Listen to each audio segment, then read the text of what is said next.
안녕하세요. 얼마 전에 이혼에 성공한 돌싱입니다. 이렇게 글을 적게 되기까지 마음고생이 많았어요. 그래도 이렇게 극복해서 사용글을 작성하게 되었으니 정말 다행인 거죠. 저와 남편은 어려서부터 친하게 지낸 동네 소꿉친구였습니다. 아버지끼리 같은 고향 출신이라 같은 향후회에 다니셨거든요. 가족끼리도 자주 만났기에 어릴 때는 저희 부부도 자주 만나게 됐죠.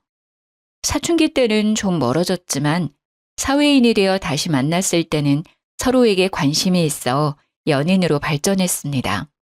저희 집이 살짝 더 잘 살았기에 시부모는 처음에는 무척 잘해주었어요.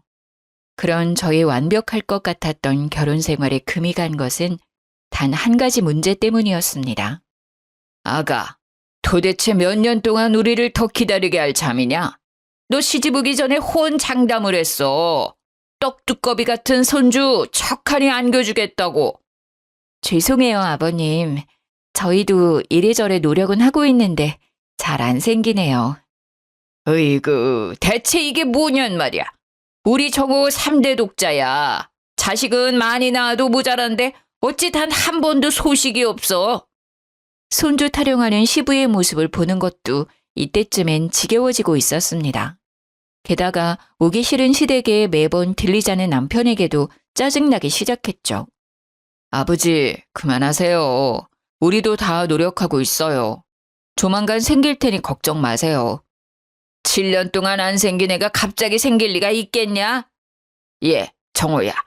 조금이라도 젊을 때 애를 낳아야 해. 그래야 잘 키울 수 있어. 너희 애만 낳으면 우리가 다 키워준다고 했지 않니? 너무 그러시면 생길 애도 도망가겠어요, 아버지. 조금만 기다려주세요. 저희 얼른 애 만들어서 아버지 두 손에 안겨드릴 테니까. 이렇게 호언장담의 말을 꺼내는 남편에게도 화가 났습니다. 노력이라고는 하지도 않으면서 최근에는 늦게 들어와 피곤하다, 바쁘다며 저를 외면하기만 하면서 말이죠. 그리고 너 얼마 전에 사업 자금으로 돈 필요하다더니 어떻게 됐어? 아버지한테 손 벌리지 마라. 나는 못 빌려줘. 아, 그건 어떻게든 해결했어요. 장인어른께서 5천만 원 빌려주셨어요. 그래, 애를 못 가지면 그런 거라도 도움이 되어야지. 너한테 있는 건 그 돈 많은 아버지뿐이지 않냐. 그래도 여자한테 제일 중요한 건 후손을 낳는 거야. 일의 경중을 잘 알아서 꼭 이번 연도에는 애를 가질 수 있도록 해. 네, 아버지. 걱정 마세요. 매번 시댁에 올 때마다 죄인이 되어가는 제 마음은 이때쯤에는 거의 마모되어 있었습니다. 그런 제게 이런 모욕적인 언사를 퍼붓는 시부의 모습은 거의 귀신처럼 보여 저는 노이로제에 걸리기 일보 직전이었습니다. 결국 그날도 집에 돌아온 저는 남편에게 부탁했습니다. 여보, 우리 난임센터 한번 가보자. 응? 뭘 그렇게까지 해. 우리 둘 다 건강하고 문제 없잖아.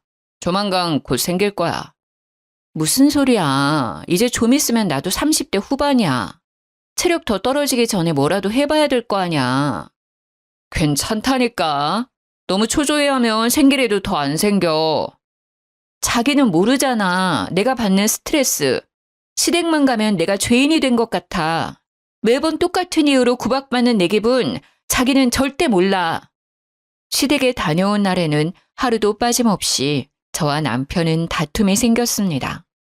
이유는 난임센터라도 가보고 싶은 저와 그럴 필요 없다는 남편의 의견이 항상 충돌했기 때문이었습니다. 내가 그걸 아니까 매번 아버지 잘 타이르고 있잖아. 나한테만 왜 자꾸 뭐라고 하는데. 그리고 난임센터 가려면 자기 혼자서 가봐. 나는 절대로 거기 안 갈 거야.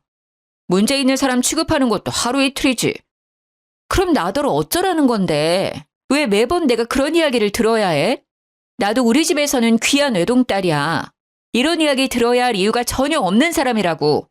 설사 나한테 문제가 있다 하더라도 요즘 세상에 어떻게 그런 말을 하실 수가 있냐고. 하고 싶은 말 있으면 아버지한테 직접 이야기해. 나한테 이런 이야기 백날 해봤자 소용없어. 당신이 나랑 계속 살고 싶으면 어쩔 수 없는 거 아니야? 남편과의 대화는 거의 극을 치달았습니다. 모욕을 받아 스트레스에 심하게 노출된 저와 시부와 저 사이에서 아무것도 하고 싶어 하지 않는 남편. 저는 그때까지만 해도 남편을 좋아하는 마음이 더 컸기에 이 모든 것을 감내하고자 했어요. 바보처럼. 그렇게 결혼 7년 차이는 구박이 더 심해져 이제는 대놓고 저의 불임에 대한 이야기를 하시기에 이르렀습니다.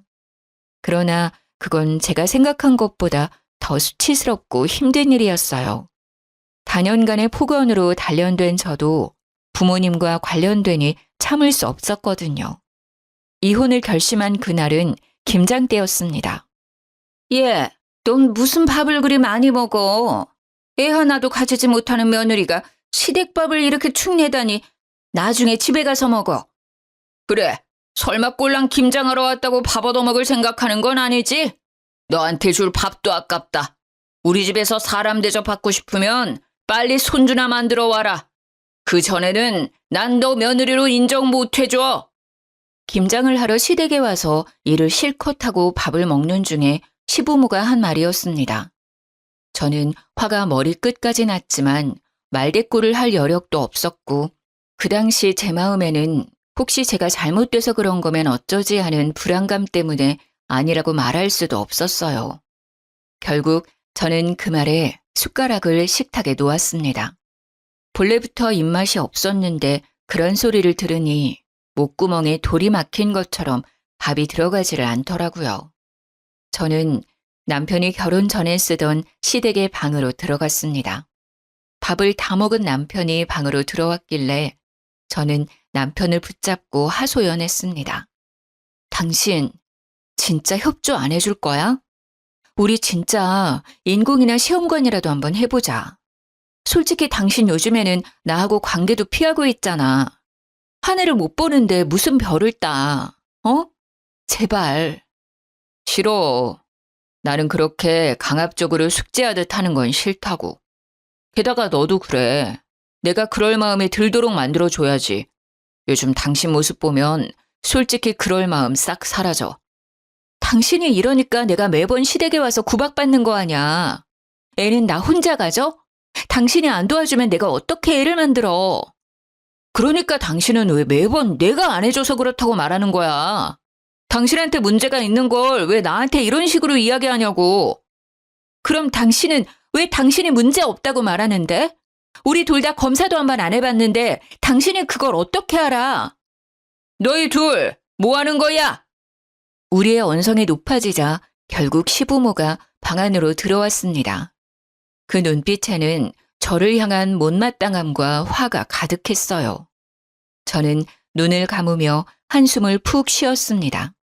애도 못 가지는 며느리 주제에 목청은 왜 이리 커? 애를 가지고 싶으면 네가 노력을 해야지. 왜 멀쩡한 남편을 잡아? 녹이 섞인 시부의 샤우팅에 저는 하고 싶은 말은 많았지만 꾹 참았습니다. 친정아버지와 친구인 시부의 기분을 상하게 만들고 싶지는 않았어요. 그러나 그런 제 노력에도 불구하고 시부는 결국 사고를 치시더군요. 그날 저녁 제게 친정어머니로부터 전화가 왔어요. 얘, 너 별일 없는 거 맞니? 너 혹시 그 집에서 구박당하고 막 이러는 거 아니야?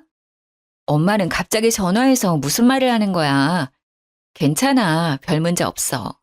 그런데 왜 갑자기 그런 말을 해? 예, 지금 너희 아버지랑 향후에 저녁 모임 갔다 오는 길인데 세상에 사돈이 우리 보는 앞에서 네 욕을 하지 뭐냐? 그 인간이 돌았는지 사람들이 그렇게 많은데 큰 소리로 떠벌리더라니까. 뭐? 무슨 욕을 했는데? 네가 애를 못 낳는다고 며느리 잘못 들였다고 그러더라. 나 원참 볼 것도 없는 사위 그래도 딸이 좋아하는 사람이라고 용돈도 챙겨주고 사업자금까지 챙겨줬는데 남의 딸을 욕해? 엄마가 잘못 들은 건 아니고 설마 아버님이 우리 아버지한테 그런 말을 했을 리가. 그래도 사돈이기 이전에 친구 사이인데 내 귀로 똑똑히 들었어. 아주 우리 들으라고 큰 소리로 말하더라. 게다가 아유 내가 어이가 없어서 그 말만 한 줄 아니? 아주 몰상식하고 시대착오적인 말을 하는데 또 뭐라고 하셨는데? 아니다. 듣지 마. 너 기분 안 좋아. 엄마가 괜히 화가 나서 너한테 전화했어. 너한테 이런 얘기하는 게 아닌데. 미안해. 말을 하려던 엄마의 입이 갑자기 무거워졌습니다. 그 모습에 묘하게 오기가 생겨 저는 어머니를 추궁했습니다. 뭐라고 했는지 말해봐. 사실 나 애 못 가진다고 시댁에서 자주 구박받아. 항상 나한테 하던 말씀 하셨겠지.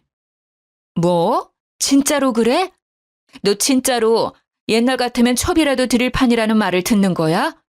아니, 대리모라도 쓰라는 그런 말도 안 되는 소리까지 들어? 이게 무슨 일이야? 너 당장 이혼해. 엄마는 절대로 그 집에 너 안 놔둘 거야. 설사 네게 문제가 있다 하더라도 시부가 어떻게 며느리 욕을 그렇게 아는 사람 많은 데서 할 수 있어? 화가 난 친정어머니의 그 말에는 저도 깜짝 놀랐습니다. 어떻게 그렇게 심한 말을 했을까? 그것도 사람의 많은 향후회에서 남들 다 들으라고. 엄마, 흥분하지 마. 일단은 알겠어. 너무 마음 쓰지 말고. 예, 나는 괜찮아. 나는.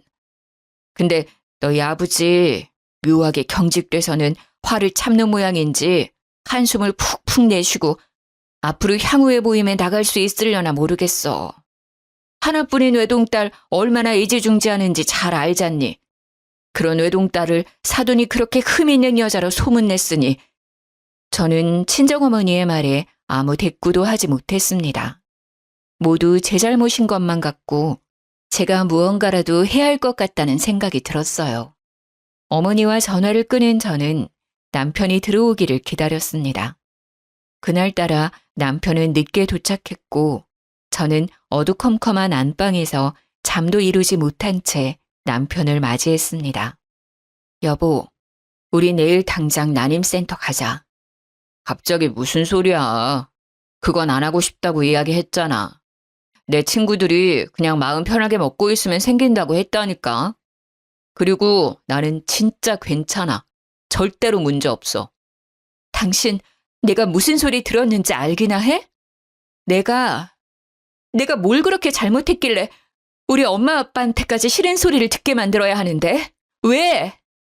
뜬금없이 무슨 소리야. 시아버님께서 향후에 가셔서는 우리 엄마 아빠 들으라고 크게 말씀하셨다더라. 애 못 낳는 며느리 들여서 집안 망하게 생겼다고. 옛날 같으면 첩을 들였을 거라고 대리모를 생각하고 있다고. 그 이야기를 엄마한테 전해 듣는 내 기분이 어떨지 당신은 궁금하지도 않지. 아니, 그 이야기를 직접 들은 우리 부모님 기분이 어떠셨겠어? 설마 아버지가 진짜 그러셨겠어? 장인 장모님이 과장되게 말씀하시는 거겠지. 궁금하면 향후에 낳았던 다른 분들께 물어보시던가. 항상 이런 식이잖아. 난임센터 가서 애 가지는 사람 생각보다 많아. 우리도 충분히 생길 수 있고. 그런데 당신이 도와주지 않으면 나는 영원히 애를 못 가져. 진정 좀 해. 그렇다고 갑자기 그렇게 가자고 하면 나도 준비를 해야 하는데. 잘 생각해봐. 내가 임신하면 양가 부모님들이 가만히 계시겠어? 첫 손주를 위해 우리 아버지가 뭐라도 해줄 것 같지 않아? 남편의 뜨뜻미지근한 반응에 저는 커다란 미끼를 던지기로 했습니다. 언제나 사업 자금이 부족하다는 남편에게 제 아이를 담보로 아버지에게 돈을 받자고 이야기를 꺼낸 것입니다. 아이를 담보로 이런 거래는 안 된다는 생각에도 이런 말을 꺼내게 만든 상황이 저는 너무 원망스러웠어요. 물론 이렇게 말하지 않아도 친정 아버지는 저와 아기를 위해 뭐라도 해주시려고 하시겠죠. 그러나 직접 제게 이야기를 들은 남편은 그 이야기에 혹하는 것 같더라고요. 알았어. 이번 한 번만 갔다 오자. 다음번은 안 갈 거야. 알았지? 어차피 내 문제는 아니라는 거 거의 확실하다니까. 당신이나 마음의 준비를 해. 당신이 문제면 진짜 답도 없어. 묘하게 확정적인 남편의 말에 저는 남편이 어디서 검사라도 몰래 해봤나 하는 생각이 들었지만 겨우 남편을 설득한 것 같아 첫발을 뗀 기분에 그 생각을 무시했습니다. 응, 고마워. 가서 검사만 해주면 나머지는 내가 다 알아서 할게. 고마워, 여보. 결국 그의 승낙을 받아낸 저는 남편과 함께 다음 날 난임센터로 향했습니다. 저도 남편도 검사를 받고 결과를 기다리고 있는데 갑자기 저와 남편 폰이 동시에 울리기 시작하더군요. 저에게는 시모가, 남편에게는 시부가 전화를 했더라고요. 무슨 일인가 싶어 전화를 받았더니 지금 당장 시댁으로 오라고 하더라고요. 볼일만 보고 갈 거라고 했더니 당장 와야 한다고 하도 성화셔서 결국 남편은 검사 결과는 나중에 듣자며 저를 데리고 시댁으로 향했습니다. 저는 간호사에게 내일 결과를 들으러 오겠다고 당부한 뒤 남편을 따라 나섰습니다. 시댁에 갔더니 단아한 여자 구두와 어린아이 신발이 있더라고요. 처음에 저는 어디 친척이라도 오신 줄 알았어요. 거실에는 시부모님이 싱글벙글 어린아이를 안고 계셨고 그 앞에는 한 여자가 앉아 있었어요. 짧은 머리가 유난히 잘 어울리는 여자였어요. 그녀는 저를 한 번 슬쩍 보더니 싱긋 웃고는 다시 아이를 안고 있는 시부를 쳐다보았어요. 저는 남편의 옆구리를 찌르며 물었습니다. 여보, 저 사람 누구야? 제 말에도 묵묵부답인 남편의 옆얼굴은 이상하게 잔잔했습니다. 오랜만에 만난 사이라면 반가울 법도 한데 말이죠. 그런데 남편이 그 여자 옆에 앉더라고요. 저도 그래서 남편의 옆에 자리를 잡고 앉았습니다. 정호야, 이 여자가 너 찾아왔어. 우리는 대충 얘기를 들었다만 네 안사람도 들어야 되지 않겠니? 여러모로 정리를 하려면. 저는 시모의 말을 이때까지만 해도 이해를 할 수 없었습니다. 그러나 시모의 말에도 남편은 말을 꺼내지 못하고 있었습니다. 정호 씨가 말하기 힘들어하니까 제가 말씀드릴게요. 저는 정호 씨와 4년간 사귄 김선영이라고 해요. 네? 제가 당신 몰래 정호 씨와 사귄 여자라고요.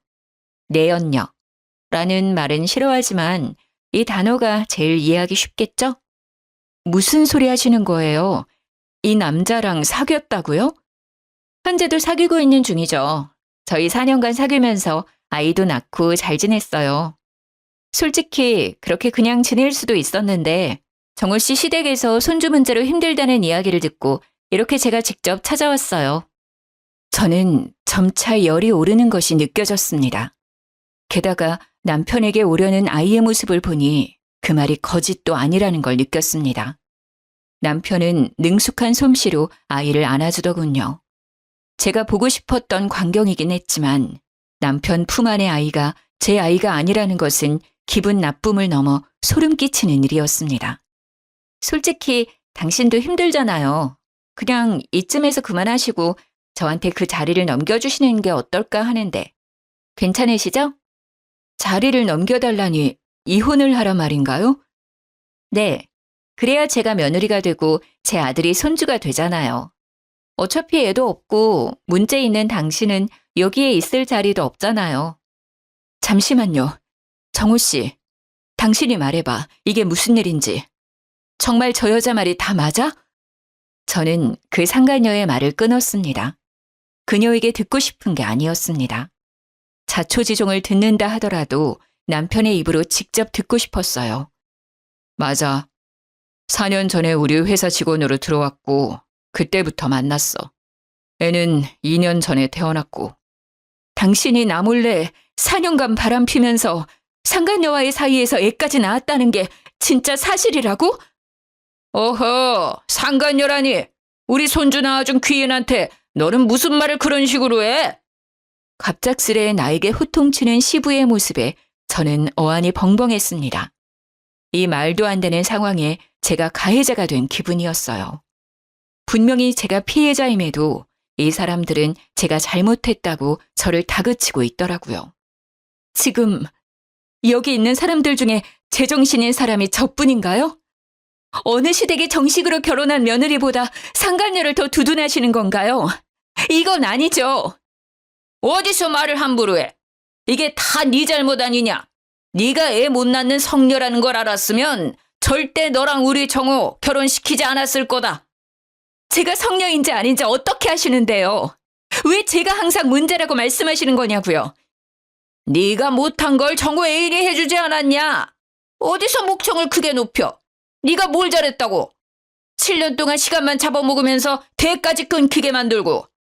심한 것, 그러고도 하늘 같은 시어른 얼굴을 똑바로 보면서 말대꾸를 해? 시부의 반발은 어마어마했습니다. 잘못한 것은 분명 남편인데 어느새 모든 질책은 제가 받고 있었습니다. 그리고 이 장면을 보며 은은한 미소를 짓고 있는 상간녀의 모습에 저는 머리가 빡 돌아버리는 것을 느꼈습니다. 아, 그러셨어요? 그러면 알겠습니다. 이혼하고 싶다고 하시니 이혼 소송, 상간녀 소송 같이 진행할게요. 이 집안의 이상한 규칙이 아니라 법적으로 따지고 보면 여기서 잘못한 건 거기 있는 남자와 여자거든요. 그리고 회사에서 만났다면 남편이 유부남인 걸 알고 만난 거니 책임은 더 크게 지겠네요. 소송? 네가 뭐가 잘나서 소송을 걸어?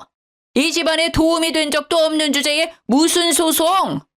돈 낭비하지 말고 합의 이혼해. 죄송하지만 아버님은 모르시겠지만 남편이 친정아버지께 빌린 돈을 아직 갚지 않았거든요. 사업자금 5천만 원, 그리고 틈틈이 용돈도 받아갔죠. 그러니 그 사업자금은 빨리 청산하시고요. 위자료 소송도 할 거니까 위자료도 꼭 준비하세요. 그리고 지금 신혼집도 친정아버지가 돈 보내줘서 산 거니까 팔아서 보태준 만큼 돌려주시고요. 정우, 너 네 장인한테 빌린 돈을 아직 갚지도 않았어? 여태까지 뭘 한 게야? 못난 것. 그거 빌려준 빌미로 그 집안에서 또 얼마나 너랑 나를 만만하게 보겠어? 죄송해요, 아버지. 몇 년 전에 빌린 건데 아직 못 갚았어요. 모자란 놈. 좋다. 그건 내가 갚아주마. 네가 이렇게 떡두꺼비 같은 아들을 안겨줬으니 내가 당연히 내야지. 그 재수 온 붙은 집안이랑 인연 끊으려면 깔끔하게 해야 안 되겠냐. 그 재수 없는 돈 돌려주고 나면 집안이 이제야 필게야. 말 한마디 한마디가 제 오장육부를 뒤집어 놓을 정도로 시부는 가차없는 말을 제게 퍼부었습니다. 매번 듣는 포건임에도 이날따라 더 아프게 느껴졌어요. 그러면서 시부는 남편에게 안겨있는 아이를 건네받으며 제게 말했습니다. 뭐하냐? 당장 이 집에서 나가지 않고. 이제 우리는 너 며느리로 안 본다. 지금부터 우리 손주 낳아준 선영이가 우리 며느리야. 그러니 당장 우리들 집에서 썩 꺼져! 제가 할 말이네요. 저도 이런 상식 이하의 집안에 잠시라도 있고 싶지 않으니까요. 대신 돈 문제는 정확히 해결해 주세요. 하나라도 해결 안 되면 그것도 변호사 사서 소송 걸 테니까요. 아이고, 그러세요? 우리도 그 집안에 빌린 돈 필요 없어. 내가 빚을 내서라도 갚아줄 테니 우리 정우 집에 있는 짐도 빨리 싸서 나가! 그 집, 제 집이기도 해요. 나가더라도 제가 산 것들은 다 처리하고 나갈 테니 그리들 아세요. 그러나 아무도 제 말을 듣지 않고 있더군요. 아니, 들은 척도 하지 않았어요. 그저 단란한 가족처럼 서로를 바라보며 웃고 있더군요. 저는 울분을 삼키며 그 집안에서 뛰쳐나왔습니다. 친정에 돌아온 저는 패배자의 기분을 곱씹고 있었습니다. 저는 이혼과 상간녀 소송을 동시에 진행하기로 했습니다. 분명히 상대방이 유책 배우자이고 제가 피해를 본 사람임에도 시댁은 기분이 좋아 신나서 이혼 소송에 적극적으로 임하더군요. 돈 관계 깨끗하게 청산하고 새로이 가족을 만들어 살겠다는 그 적극적인 행동이 저를 더 화나게 만들었어요. 어떻게 하면 이 사람들에게 제가 느낀 기분을 조금이라도 느끼게 해줄 수 있을까 하는 마음에 매일 잠 못 이루던 그때 전화가 한 통 왔습니다. 안녕하세요. 저번에 검사하러 오신 산부인과거든요. 그때 다음날 결과 들으러 오신다고 하고 안 오셔서 연락드려요. 검사 결과상 이상이 있으니 꼭 들으러 오세요. 전에 난임 검사했던 산부인과에서 온 연락이었습니다. 가지 않으려 했지만 결과에 이상이 있다는 이야기에 설마 진짜 제 몸에 이상이 있나 싶어 당장 준비해 산부인과로 달려갔어요. 선생님, 제게 혹시 문제가 있는 건가요? 아니요. 아내분께는 큰 문제가 없습니다. 산정검사 결과도 깨끗하고 자궁도 깨끗해요. 그런데 남편분은 같이 오지 않으셨네요. 같이 들으러 오실 줄 알았더니. 아, 지금 사정이 있어서 저만 오게 됐어요. 혹시 뭐가 안 좋나요? 남성분 정자 검사 결과가 그다지 좋지 않습니다. 이 상태면 7년 동안 아무리 자연임신을 유도해도 안 될 가능성이 너무 높아요. 실제로도 생기지 않았으니 잘 아시리라 생각합니다. 요즘은 워낙 기술이 발달해서 난임은 있어도 불임은 거의 없다고 봐요. 아내분이 곧 30대 후반이시니 인공수정이나 시험관 쪽을 한번 생각해 보는 것이 어떠실까요? 남편 검사 결과가 어떤데요, 선생님? 일단 정자수가 많지 않아요. 그런데 그것보다 더 중요한 건 정자의 운동성과 직진성도 낮고 정상 정자 비율이 1% 미만이라 자연적으로는 임신이 힘들어요. 네? 혹시 임신이 되는 경우도 있나요?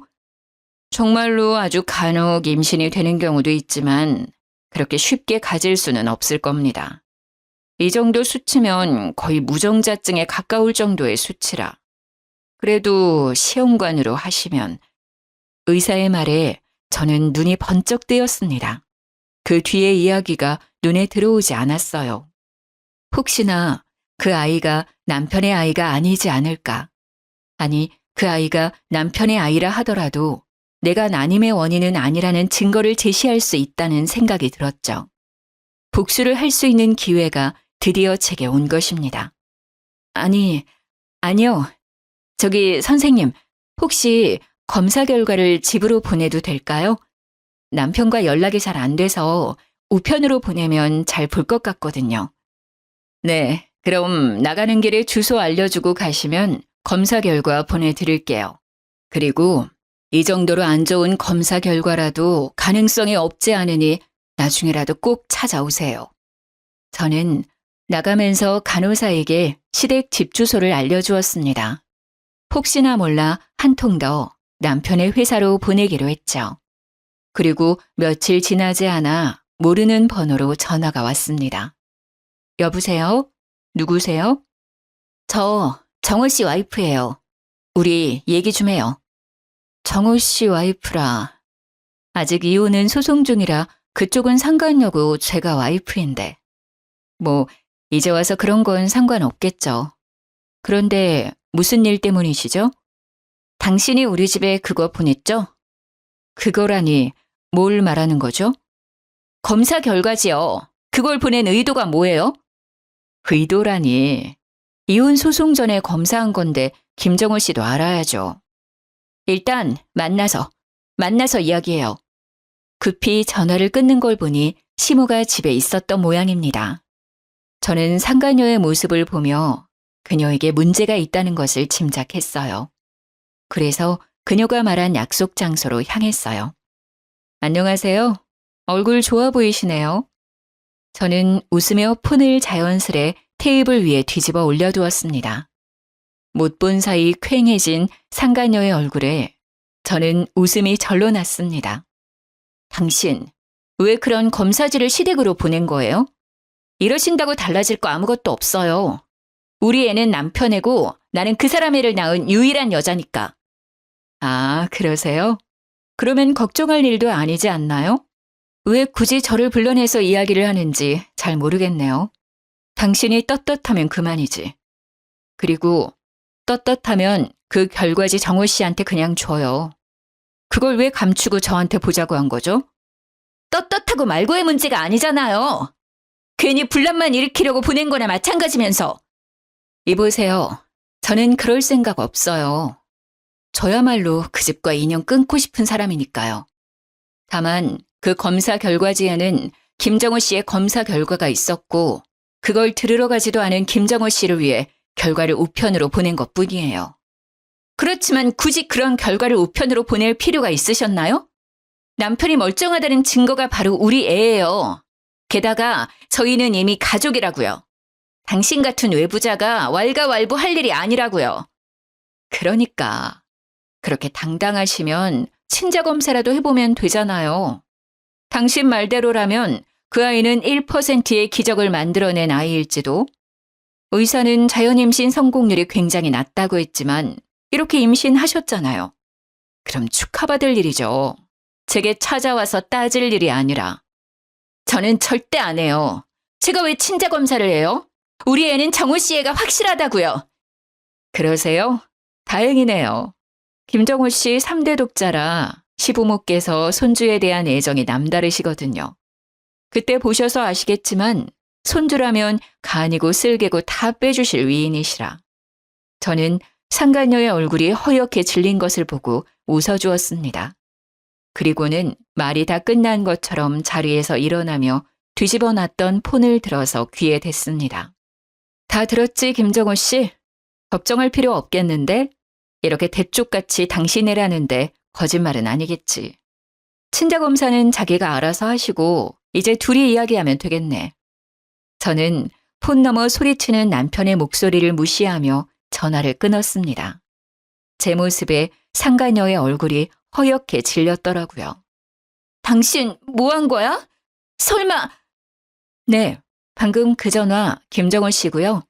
똑같은 검사지 그 사람 회사에도 하나 더 보냈어요. 혹시 누가 헛수작해서 못 볼 수도 있으니까요. 제 예상에 맞아서 그렇게 하셨죠. 여기 들어오기 전에 전화 왔길래 우리 대화 들려준 것뿐이에요. 괜찮죠? 어차피 당신은 거리낄 것 없잖아요. 미친... 그때 그녀의 전화벨 소리가 울리는 것이 들렸습니다. 가방에서 폰을 꺼낸 상간녀의 표정이 순식간에 일그러지더군요. 분명 남편이 전화한 거라 생각한 저는 말했습니다. 그럼 두 분이서 즐거운 대화 나누세요. 저는 이만. 저는 가슴속에 맺혀있던 돌덩이가 시원하게 내려가는 기분을 느끼며 밖으로 나왔습니다. 카페 창문 너머로 보이는 상간녀의 쩔쩔매는 모습이 어찌나 보기 좋은지. 저는 피식피식 나오려는 웃음을 참느라 애썼습니다. 정말 단 하루 만에 세상이 다르게 보이더라고요. 상간녀의 모습을 보아하니 그녀도 귀가 구린 구석이 있었나 보더라고요. 그렇게 일이 끝나는 줄 알았습니다만 몇 주 뒤 남편이 저를 찾아왔어요. 여보, 우리 이야기 좀 해. 미안한데 난 할 말 없어, 김정호 씨. 그리고 여보라고 부르지 마. 곧 관계 청산할 사이에 무슨 여보? 게다가 당신 여보는 시댁에 잘 있지 않아? 당신 애도. 우리 제발 이제 그만하자. 내가 사과할게. 내가 인정할게. 이혼 소송 취소하고 다시 돌아가 우리. 미안한데 나는 그 집에 안 돌아가. 나 나갈 때 무슨 소리를 들었는지 당신도 잘 알지? 그런 소리를 듣고도 다시 돌아오라는 말을 해? 당신 시부모님이 나 다시 돌아오는 거 불쾌하게 여기실 거 아니야. 어머니도 아버지도 이제 2번 다시 당신한테 안 그럴 거야. 내가 무조건 못하게 막을게. 당신이 원하면 본가는 나 혼자 다닐게. 뭐든 당신한테 다 맞춰줄 테니까 제발 다시 시작하자 우리. 정신 차려. 당신 애 아빠야. 상간녀랑 사이에 애까지 가져놓고 나한테 와서 도대체 왜 이러는데? 애랑 그 여자랑 알콩달콩 살아. 내 애가 아니었어. 그랬어? 그런데 어쩌라고? 비장하고 오열하는 듯 말하는 남편에게 저는 덤덤하게 되받아쳤습니다. 내 애가 아닌 다른 남자 애였어. 그때 나랑 동시에 만나던 사람이 있었는데 그 남자 아이래. 그 남자랑 동거하면서 생긴 아이라고 하더라고. 그때 나한테 온 건 이미 계획된 거였더라고. 우리 집이 돈이 많을 것 같으니까. 그 남자하고 이야기해서 우리 집에 들어와서 사는 걸로. 믿고 싶지는 않은데 그 남자와 여전히 만나고 있더라고. 그래? 근데 그게 다 나랑 뭔 상관이야? 우린 이미 이혼 소송 진행 중이야. 그리고 난 그 상간녀 소송도 취하할 생각 없거든? 당신이 뭔가 피해를 봤으면 그 여자랑 해결해야 하는 거 아니야? 왜 나한테 와서 이러는지 모르겠는데? 나 속았다고! 그 여자 완전 선수였어! 그런 미친년한테 속은 내가 불쌍하지도 않아? 그럼 애 못 가진다고 상간녀 앞에서 쫓겨나간 나는 불쌍하지도 않았어? 어떻게 하나부터 10까지 다 자기 생각만 해? 그래, 너 불쌍하다. 그런데 난 안 불쌍하니? 네가 인간이면 여기 와서 이러는 거 정말 잘못된 거라는 생각 안 들어? 미안해. 그러니까 사과하잖아. 거기다가 장인어른께 빌린 돈 5천만 원도 그 여자한테 속아서 뺏겼어. 그 돈은 애 아빠한테 다 줬다고 하더라고. 어차피 지금 당장 그 돈도 못 갚아. 그러니 소송 취하하고 재결합하자. 어? 내가 정말 더 잘할게. 미안한데 나는 당신에게 돌아가고 싶은 마음이 하나도 없어. 뭐 때문인 줄 알아? 나도 애가 갖고 싶거든. 근데 당신은 나에게 애를 줄 수 없잖아. 당신이 애를 줄 수 있다 하더라도 나는 상간녀랑 바람피는 남자 유전자를 내 아이한테 물려주고 싶지가 않아. 솔직히 당신이 사실상 무정자증인 걸 알고 나니 이 이혼 소송이 참 고마워지고 있는 참이야. 어떻게 그런 식으로 말할 수가 있어? 이런 모욕적인 발언을 어떻게 할 수가 있어? 내 상황 뻔히 알면서. 당신 진짜 잔인한 여자야. 그치만 맞는 말이잖아. 게다가 다른 사람들은 몰라도 당신은 그렇게 힘들어하면 안 되지. 나는 무려 7년 동안 자기네 식구들한테 시달렸거든. 5천만 원에 위자료 5천만 원 딱 준비해. 1원짜리 한 장까지 다 돌려받을 테니까. 그리고 2번 다시 이런 쓸데없는 일로 나 찾아오지 마. 저는 남편에게 으름장을 놓았습니다. 남편은 저의 강한 반발에 결국 포기하고 집으로 돌아갔습니다. 그렇게 구박하며 저를 못살게 굴 때는 언제고 이제와 돌아와 달라니 염치가 없어도 너무 없는 거죠. 그 뒤로 이혼과 상간녀 소송은 무사히 마쳐졌고 저는 제 상처를 낫게 해줄 새로운 사랑을 찾게 되었습니다. 서로 돌싱이었지만 이전의 상처 때문인지 남자 보는 안목이 높아져 다정하고 상냥한 사람을 만나게 됐습니다. 그와는 금슬이 제법 좋아 재혼해서 곧바로 임신이 되었고 연년생 둘째도 제 뱃속에 있었거든요. 아이를 키우는 건 힘들지만 저에겐 너무나도 소중한 존재라 항상 웃음이 가득했어요. 그날은 아버지 손잡고 아버지 친구 아들의 결혼식에 가게 됐습니다. 아버지는 일부러 저를 데리고 가고 싶어하는 눈치셨고 저는 이유도 모른 채 결혼식에 갔다가 이유를 알게 됐죠. 아이고, 잘 지냈나? 아들 장가가는 거 축하해. 이제 곧 손주 볼 날도 머지않았구만. 그래, 40이 다 돼서 가는 아들 장가가 이렇게 기분이 좋아. 아이고, 근데 이 귀여운 아이는 누군가? 아, 우리 손주라네. 그리고 옆에 우리 딸. 아, 그런데 할아버지가 됐다는 소식은 못 들었는데. 뭐 그렇지. 손주 봐주느라 요즘 집안이 떠들썩해. 재롱 보느라 바쁘기도 하고. 이 작은 녀석이 우리 집 주인이지. 즐거운 마음에 농까지 섞어가며 대화를 나누던 친정아버지와 그 모습을 궁색한 표정으로 바라보고 있는 전 시부가 보였습니다. 아버지는 일부러 시부의 근처에 자리를 잡고 큰 소리로 말했어요.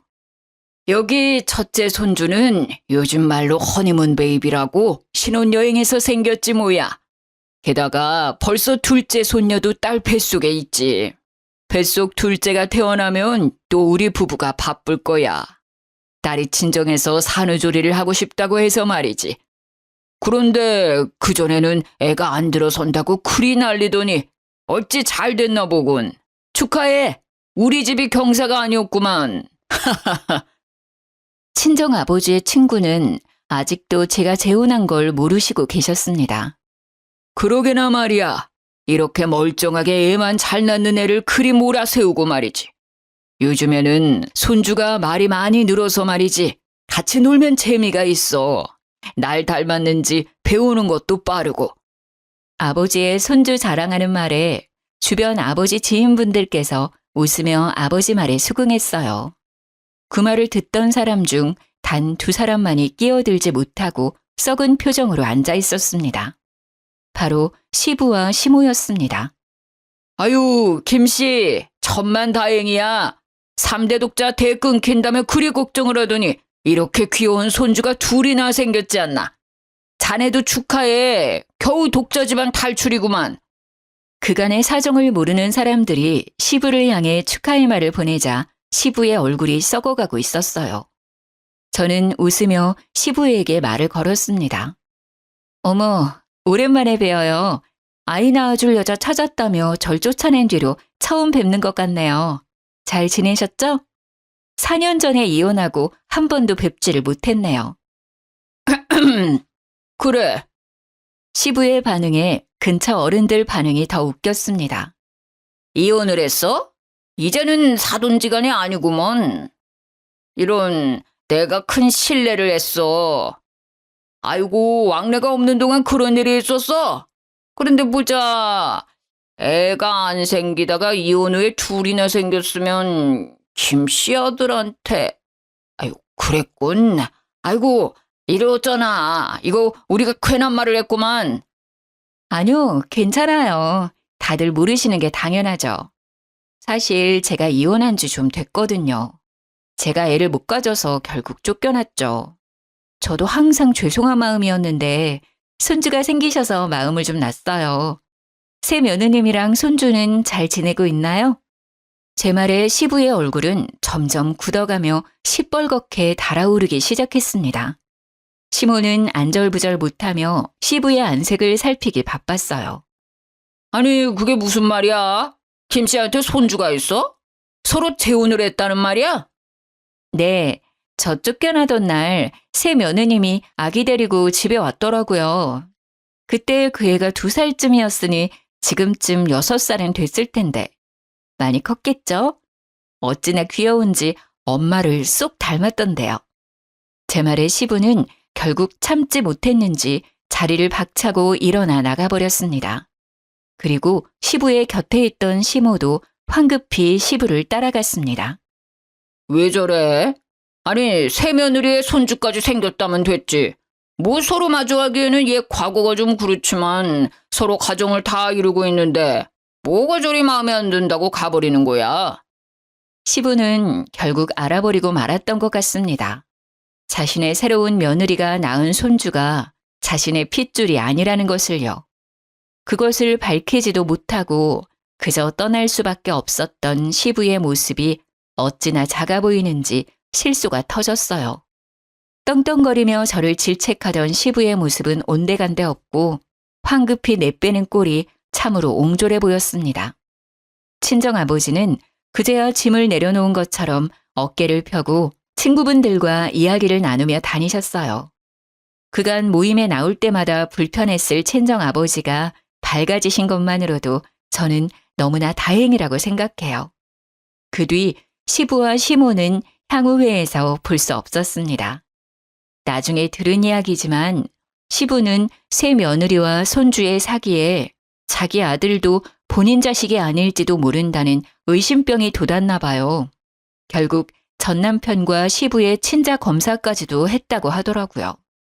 그걸로 시모와 시부의 사이가 급격히 틀어졌고 시모는 시댁을 나와 전 남편 집에서 살고 있다고 해요. 전 남편은 상간녀가 자신의 직장으로 찾아와 아들만은 버리지 말라고 애걸복걸 매달렸다나 봐요.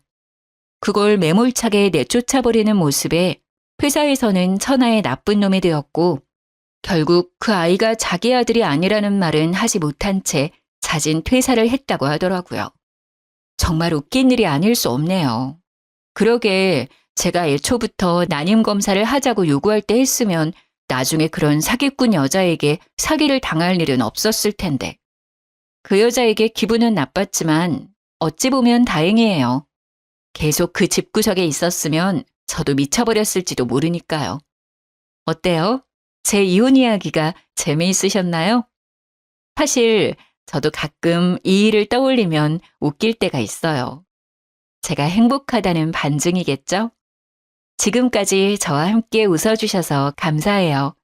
그리고 이번에는 꼭 행복해질게요.